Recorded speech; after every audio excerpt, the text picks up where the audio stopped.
Outdoors. This week we've been working on tree stand maintenance, making sure all the branches are out of our way so we can get a nice shot in. We've also been working on food plots on various farms.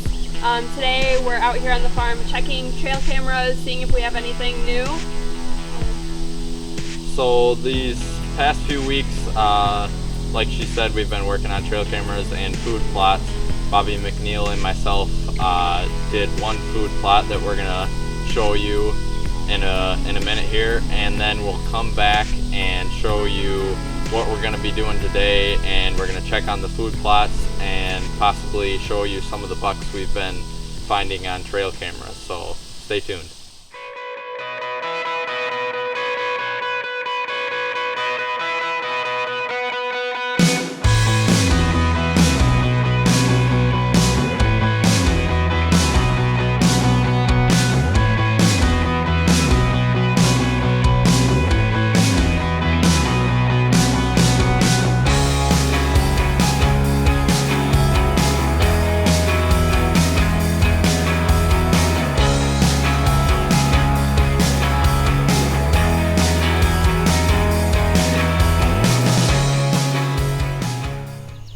Well, we're here on Bobby McNeil's land today, doing some food plot management. Just put this plot in right here, just finishing it up.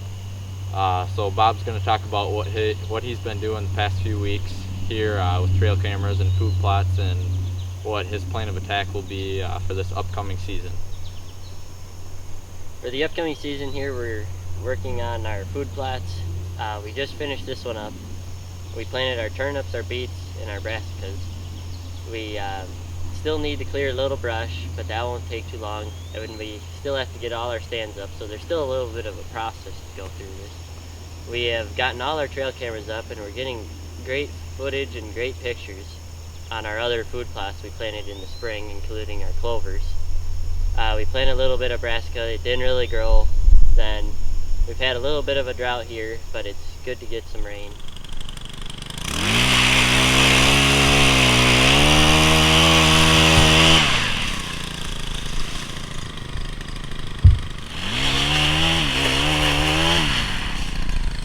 Well, here's one of the food plots we planted this spring. It's a mix of dwarf, Essex rape, 3 clovers, and chicory.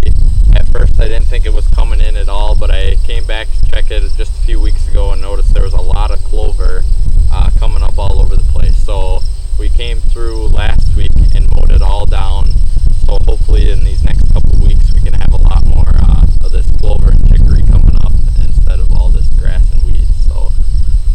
And now we're going to go check one of the other food plots that I planted just this last week. So here we are on the food plot I planted just a few weeks ago. We just got some stuff coming up now. We haven't had much rain. I planted it at a really bad time.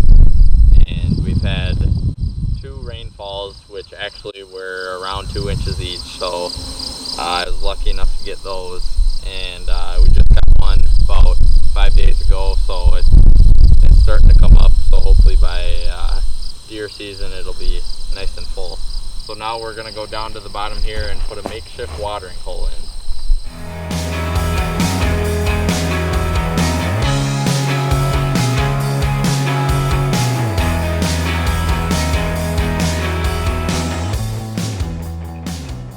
Well, we just got back to the house here and we're checking on our trail camera pictures, what we've been getting the past couple weeks, and nothing new decent to look at the past couple weeks, but the few weeks before that we've had the cameras up, we have been getting a few nice bucks. So I'm just going to talk about a couple of them here.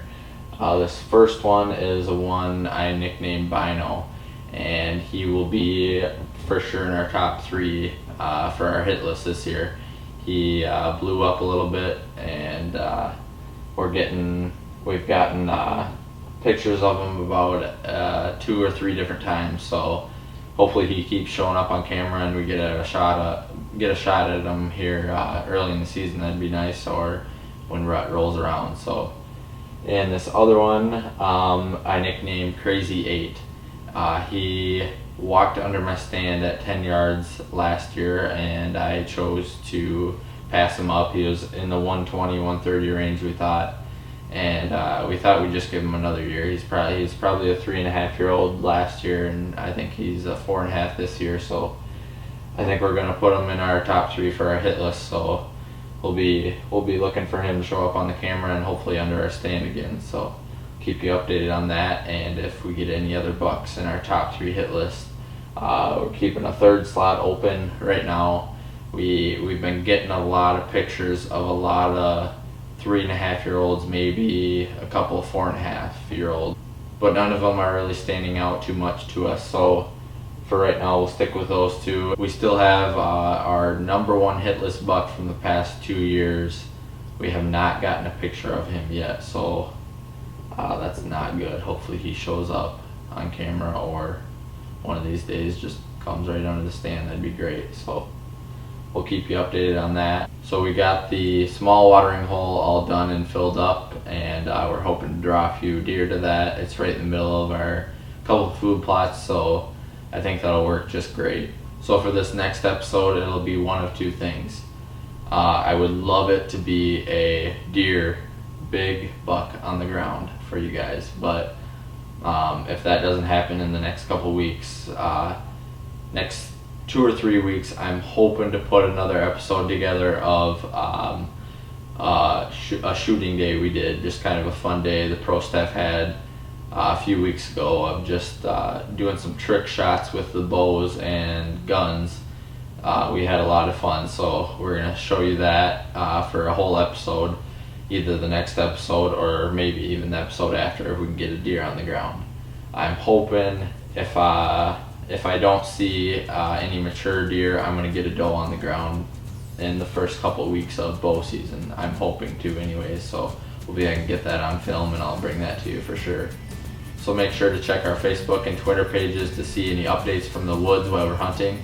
But for now, thanks for joining us for this episode of Insane Outdoors.